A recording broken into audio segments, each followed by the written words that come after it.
These are the most disturbing events that ever occurred in the ocean, starting with the 2016 Arctic ping. There is a stretch of Arctic water in northern Canada where something really weird happened. The location is a narrow channel called the Fury and Hecla Strait in Nunavut, one of Canada's most remote territories. In the fall of 2016, Inuit hunters in the area began reporting something unusual. A sound was coming from beneath the water. They described it as a pinging or humming, repeating, consistent, and unlike anything they had heard in those waters before. What made it more alarming was what the sound seemed to be doing to the area. The strait had long been a reliable spot for wildlife, particularly seals and whales, which local hunters depended on. However, around the same time the sound started, the animals disappeared, as if they were scared of a huge predator. Nah. The Canadian military took the reports seriously enough to send both an aircraft and a naval patrol vessel to investigate the area. They surveyed the strait looking for anything that could explain all of this, but they found nothing. No equipment, no vessels, no anomaly in the animals,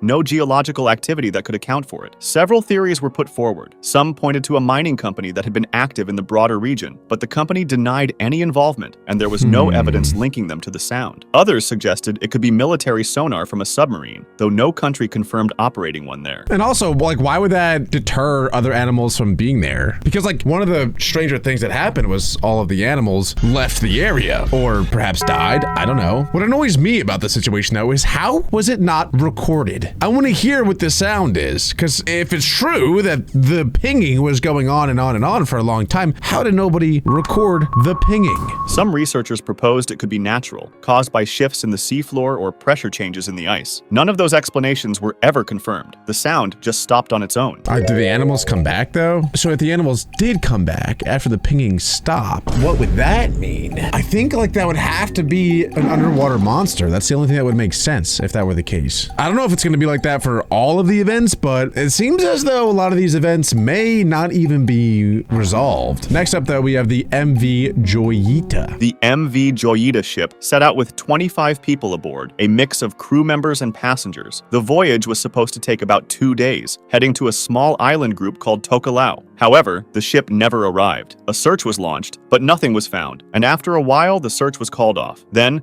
5 weeks later, another vessel spotted something completely unexpected. The Joyita drifting in the Pacific, roughly 600 miles from where it was supposed to be going. It was tilted heavily to one side and partially flooded, but still afloat. When people boarded it, they found the deck largely intact. There were supplies on board. There was food and there was water, enough to last for months. What was not there was any of the 25 people. No bodies, no clear signs of a struggle in most areas, no logbook. Medical bandages soaked in blood were found on deck. The radio was tuned to the international distress frequency, but had a fault that limited how far its signal could travel. Here is the most weird detail. The ship, even in its damaged state, was not going to sink. It had cork insulation in the engine room that made it extremely difficult to submerge. Any experienced sailor on board would have known that, so the question was why 25 people would leave a vessel that was never going to take them under. No one was ever found, and no explanation was ever confirmed. I think, what makes that sense there to me is that, they got attacked. They said there was blood, there were no people, so, if there was a pirate attack after they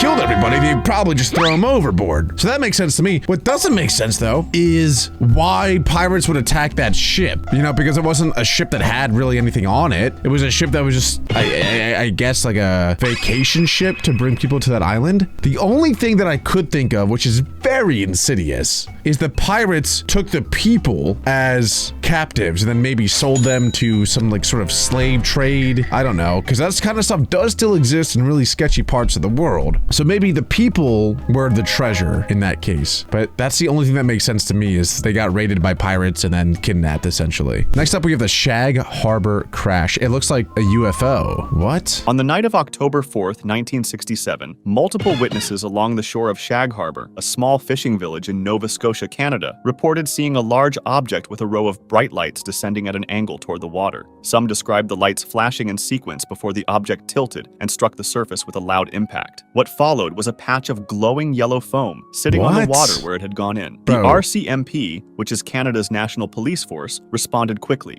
Fishing boats went out to the site, expecting to find a downed aircraft and possibly survivors. They found the foam, but they found nothing else. No wreckage, no debris, nothing that would indicate what had hit the water. Foam. The mystery was so strange. Okay, 100% was real. Like, sometimes people definitely lie about seeing UFOs, or at least like perhaps maybe missee or like misunderstand what they're seeing and call in a UFO. This was 100% true that something crashed into the water because it was confirmed that like the foam was there. So the event is real. There are eyewitnesses of like a UFO looking thing crashing into the water. And back then there were no phones. I mean, it was 1967, so there was no way to actually film any of this. But if there were that many witnesses and like confirmed, I guess, evidence that there was foam there, that makes it really challenging for me to not believe that it was some type of UFO. The Royal Canadian Navy was called in. Divers searched the seafloor in the area, but they came back with nothing. The official investigation that followed is notable for one specific reason. The government report on the incident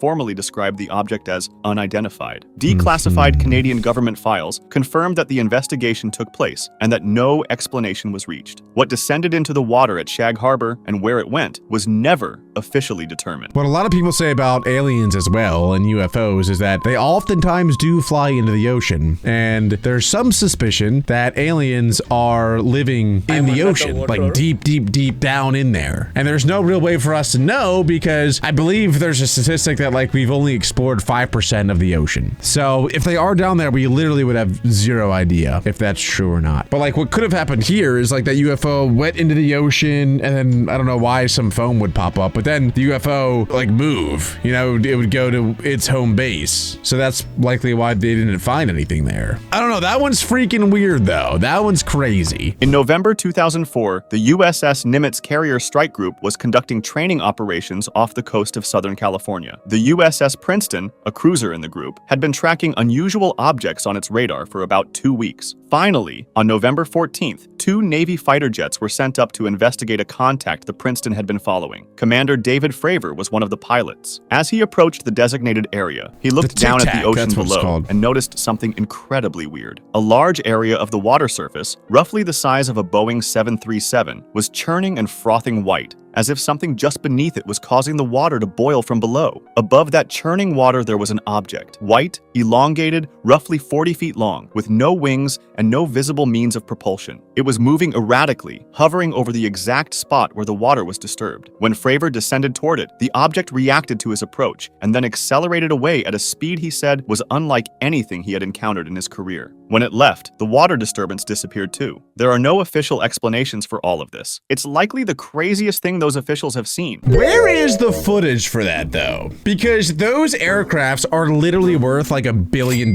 each. Are you telling me that they can't just duct tape a GoPro to the front of it? Let me see if there's any footage. David Fravor UFO video. Wait, here we go. Let's see. Let's do the first one. What is this? As we looked around, we noticed that we saw some whitewater off our right side. It's important to note that the weather on this day was as close to perfect as you could ask for off the coast of San Diego. Clear skies, light winds, calm seas, no whitecaps from waves. So the whitewater stood out in a large blue ocean. All 4 of us, because we were in F-18Fs, so we had pilots and Wizzo in the back seat, looked down a small, saw a white tic-tac object with a longitudinal axis pointing north-south and moving very abruptly over the water like a ping-pong ball. Wait, but this looks like clouds here. That's not the ocean, right? There's no way that's the ocean. Also, that doesn't look like perfectly tic-tac shape. There's like some shape to it, but this is footage of it, supposedly.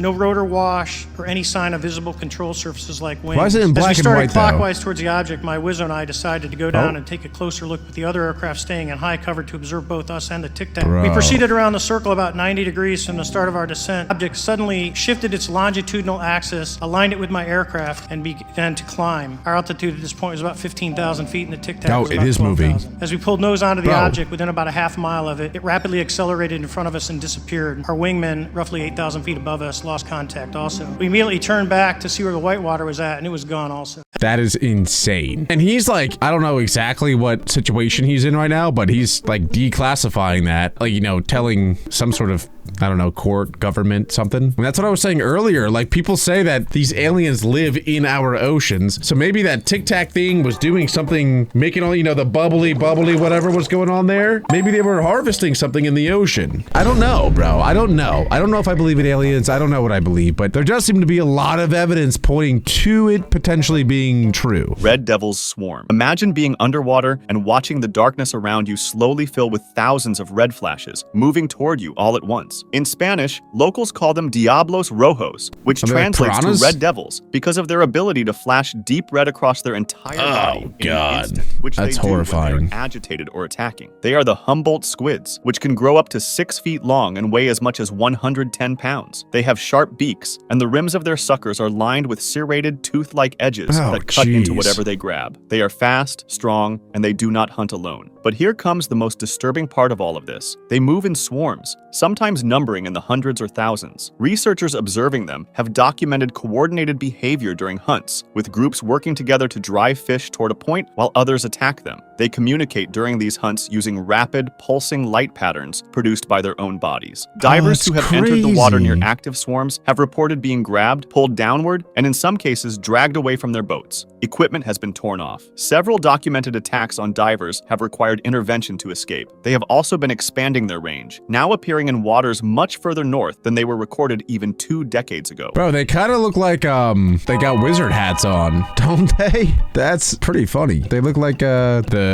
antagonist from Pirates of the Caribbean. But that is crazy. So they communicate through the lights on their body. That's awesome. I mean, it's not awesome that they attack humans. It's pretty messed up, but it's a pretty cool animal. I might have to research that one a little bit more. The Gulf of Khambhat anomaly.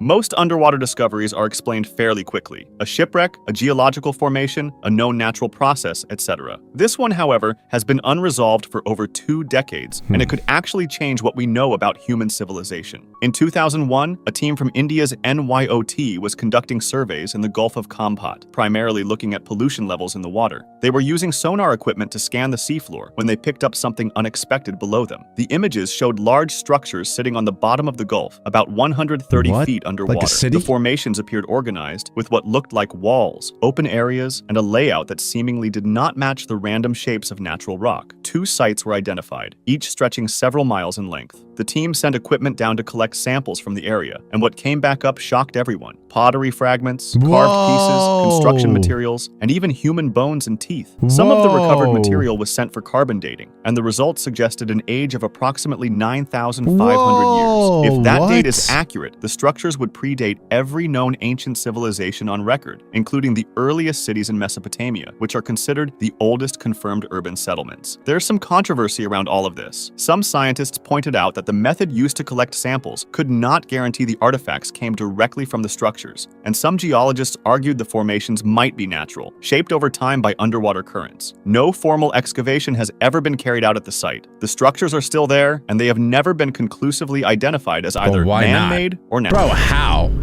how do you find something like that and then just go, I guess we'll never know? What? Bro, how do we not research that more? That seems like such interesting information that could be useful to have a better understanding of humanity. Did they give up on the project? Like, what, dude? Next up, we have the Baltic Sea anomaly. In the summer of 2011, a Swedish exploration team called Ocean X was scanning the floor of the Baltic Sea. Then, they received a really peculiar signal. What came back on their screen stopped the team cold. The object was roughly 60 meters across, which is about the length of 4 city buses placed end to end. Its shape was circular, with what appeared to be raised edges and a flattened top. Running behind it along the seafloor was a long track stretching about 300 meters, as if the object had slid or been dragged across the bottom before coming to a stop. The team returned the following year with divers. What happened next was even weirder. Like, I just don't understand how you can see, like, you find something like that and you're not like immediately like all in. Is an object like that not what these people are like dreaming of finding? Like, this is their big breakthrough. Like, this is the thing that they want to find so badly. They find it and they're like, oh, let's wait a year to see if it's still there or not. I just don't get it. Like, I would be all in on figuring out what this thing is. It just like really annoys me when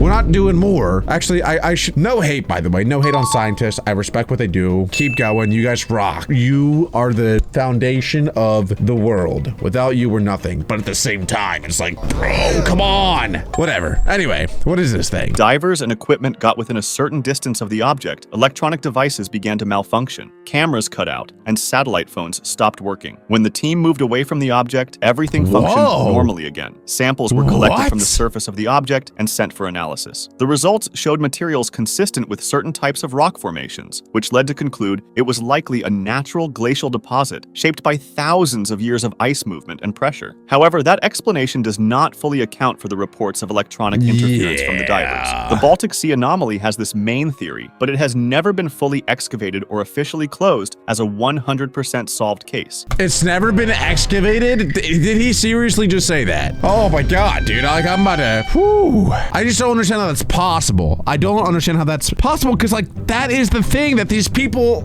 are wanting to find, right? Like, they want to find something breakthrough crazy, and then they find it, and they're like, I guess we'll leave it up to, you know, your imagination. Next, we have the 1978 Bass Strait disappearance. On the night of October 21st, 1978, a 20-year-old pilot named Frederick Valentich took off from Melbourne in a small single-engine plane. His route took him over Bass Strait, the stretch of open water between mainland Australia and the island of Tasmania. It was a routine flight, and he had done similar ones before. Then, something weird happened. About halfway through the trip, he contacted air traffic control in Melbourne. He asked if there were any other aircraft in the area flying near him. The controllers checked and reported that there were none. Valentich said that was strange, because something was above him, and it was not a plane he recognized. He described it as large, moving fast, with a shiny metallic surface. He said it was circling him, passing over his plane repeatedly at low altitude. Then he said his engine was running rough. He said the unknown object was hovering directly above him and was not an aircraft. Those were his last coherent words, because a few seconds later, the radio picked up a long, scraping metallic sound, and then the transmission went silent. Search teams covered a wide area of Bass Strait for days, but they found nothing. No wreckage, no fuel slick, no debris, no body. Frederick Valentich and his plane simply were not there anymore. The main proposed theory is that Valentich experienced what pilots call a graveyard spiral. This is a condition where a pilot becomes spatially disoriented, usually when flying over dark water at night with no visible horizon to reference. The plane enters a descending spiral without the pilot realizing it. The metallic scraping sound heard in the final transmission could have been the engine over-revving as the plane entered a steep dive. At the speed a spiraling aircraft can reach before impact, hitting the water would leave very little recoverable wreckage, which would explain why nothing was found. The lights and object Valentich described may have been Venus, which was unusually bright and low on the horizon that night, or his own navigation lights disorienting him. Although there's something else we haven't talked about. Several witnesses on the ground reported seeing an unusual green light moving over the strait that night, regardless of how credible those accounts may be. The Australian Department of Transport investigated and officially listed the cause as unknown. I'm sorry, but if you're in an aircraft and you're spinning uncontrollably, I think that you would know. I think that you'd be like, oh, gosh, I'm spinning uncontrollably here. You know what I'm saying? There's no way. There's no way that the explanation is that he lost control and started spiraling and spinning and all this stuff, yet at the same time, he was made a call in to tell you what was going on. I don't know if that makes sense. Like, I'm trying to explain my thought process here. It's just like if he was spiraling out of control, he would know it, and he would have phoned in and be like, yo, I'm spiraling out of control. I'm going down. I need help. Mayday, mayday. I don't know. I believe the guy. I'm gonna be honest. I believe the guy. But please, everyone, if you're a pilot, just strap a GoPro on at all times, please, because I would love video evidence of this stuff, like real video evidence. This one's different from the others, as it's not a mystery, but it's such an insanely creepy ocean event that I had to include it in the video. The Trieste was a small craft built to withstand the crushing pressure of the deep ocean, and on January 23, 1960, Jacques Piccard and U.S. Navy Lieutenant Don Walsh climbed inside it and began descending into the Challenger Deep, the lowest known point in the Mariana Trench and the deepest place on the surface of the entire planet. At the depth they were targeting, the pressure reaches approximately 1,100 times what you feel standing on land. The Trieste was engineered for exactly this, with a steel pressure sphere several inches thick surrounding the two men inside. But then, the most scary thing they could have imagined happened. Partway through the descent, there was a sharp, loud bang that shook the vessel. After checking their instruments and looking for signs of failure in the critical systems, they identified the source, One of the outer plexiglass viewing windows had cracked under the pressure. The window was part of the outer structure, not the inner sphere keeping them alive, but a cracked window on a vessel descending into the deepest water on Earth is not a minor detail. They decided not to turn back. They continued the descent and reached the bottom, making them the first humans to ever touch the floor of the Challenger Deep. Nah, those guys are sickos. They do not care about their life. I think you guys have probably heard of it, but there was that one submarine, this is years ago now, that like went down and exploded. Just like instantly everyone was eviscerated. There's like so much pressure there that one little, I was gonna say one little crack, but I guess not. But like, you know, one little problem, boom, everything just explodes. Like there is no like chance of survival at all. Your whole body just is essentially disintegrated like that. Wow. Next up, we have the 1963 Puerto Rico Trench USO. According to second or third-hand accounts relayed to a writer, in 1963, the United States Navy was conducting a large military exercise in the Atlantic Ocean near Puerto Rico, close to one of the deepest underwater trenches on the planet. And during the exercise, sonar operators across several ships detected something unidentified moving underwater. What completely shocked everyone was the speed. It was tracked moving at approximately 150 knots through the water. I just gotta say, I wonder like how many times that it was just like a malfunction of their technology. Because that happens, you know, your phone will malfunction sometimes, your computer will malfunction sometimes. And like in a case like this, if your sonar it could just perhaps be a malfunction. So for me to believe something like that, I would need more evidence, I think. That in context, the most advanced nuclear submarines of that era could reach around 20 to 25 knots when submerged. And even today, no publicly known submarine comes even close to 150 knots. It was then tracked descending extremely rapidly to 27,000 feet. The pressure down there is roughly 12,000 pounds per square inch. To understand how much that is, imagine a fully grown African bull elephant balancing its total body weight on one single coin. It was not a single reading from a single ship that could be dismissed as equipment error, since multiple sonar systems on multiple vessels tracked the same contact over an extended period of time. No first-hand witnesses have ever come forward publicly, and we don't have any primary documents, official Navy logs, after-action reports, or declassified files matching the details. But it's still one of the most popular USO anecdotes. How is there no like actual evidence of that? That's weird. But if multiple different equipments were saying the same thing, I guess we have to believe it. That's so crazy. To be honest, I don't know what to believe, but I did have fun. And if you guys did too, make sure to leave a like, subscribe if you're new, and click right here for another awesome video.